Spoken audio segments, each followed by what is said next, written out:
Bonjour à tous qui me suivent de plus en plus nombreux. Sur mes dernières vidéos, j'ai évoqué et je vous ai proposé des stratégies d'organisation fiscale patrimoniale. J'ai répondu aux questions que beaucoup d'entre vous m'ont posées et je vous remercie d'échanger sur tant de sujets préoccupants qui me donnent l'occasion de vous donner des solutions. Aujourd'hui, faisons le point sur l'actualité et le bilan au terme de ce premier semestre. Les investisseurs sont dans le brouillard et totalement perdus. Les marchés n'ont plus de boussole. Nous sommes dans une ambiance de fébrilité. Les marchés ont peur de tout et de leur contraire. On a rarement connu une situation macroéconomique aussi complexe et aussi floue. On panique pour la hausse des prix et la hausse des taux d'intérêt. Un jour, on parle d'inflation temporaire, le lendemain, d'inflation durable. On ne fait plus la différence entre le court, le moyen et le long terme. Nous sommes dans une correction d'excès. Alors, utilisons une méthode simple, bien connue pour éviter d'être trop négatif, c'est la méthode des plus et des moins. Quelques exemples. Les plus, significatifs. Dans la rubrique des plus, rattrapage post-Covid, épargne pléthorique, taux d'intérêt historiquement bas. Dans la rubrique des moins, la guerre en Ukraine, la baisse du pouvoir d'achat, le ralentissement de la croissance, le rajustement à la baisse des prix de l'immobilier. On a vécu des élections, on a parlé de l'inflation, du pouvoir d'achat, des marchés immobiliers, des investissements sous toutes les formes. La bulle des startups et des crypto-monnaies a explosé moins 80%, prévisible. Et je vous ai dit depuis le début de regarder avec prudence et réserve ce sujet-là. Nous traversons une crise économique internationale.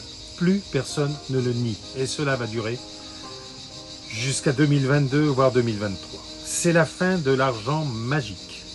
Il faut le temps pour que les circuits redeviennent stables et retrouvent leur équilibre. C'est le seul moyen de réduire la pression, une pression qui crée des tensions et des fissures partout. Il va falloir être patient. Ne pas partir dans tous les sens en pensant que changer est la solution miracle. L'économie ne peut pas fonctionner uniquement avec des substances artificielles ou hallucinogènes.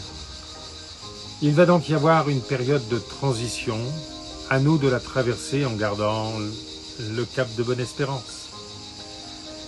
Mais encore, il y a une sérieuse alerte à ne pas négliger pour les mois à venir. Le marché de l'immobilier est à l'arrêt. En cause, les nouvelles contraintes sur les dernières directives pour la location. Sur les nouvelles directives pour l'application du DPE. Et bien sûr, la remontée des taux d'intérêt. Il y a aussi une conséquence, avec le risque maximum face à l'explosion des coûts de la construction et de la rénovation. C'est un violent retournement après 2 années de gentille euphorie. La rareté des biens immobiliers devient une compétition entre les acheteurs qui recherchent leur nouvelle résidence principale et les investisseurs qui sont convaincus que l'immobilier, valeur refuge inébranlable, quoi qu'il en coûte, reste la valeur refuge encore et encore. Voilà la synthèse d'un premier semestre bien mouvementé et perturbant. Soyons confiants, réalistes. C'est le moment de prendre le temps de se poser, mais pas de s'endormir, car c'est comme vous le savez, il faut acheter au son du canon et vendre au son du clairon. Si vous n'avez pas tout suivi, pas de panique, je suis là pour vous aider et vous accompagner. Cette période est propice à la réflexion, mais aussi à l'initiative.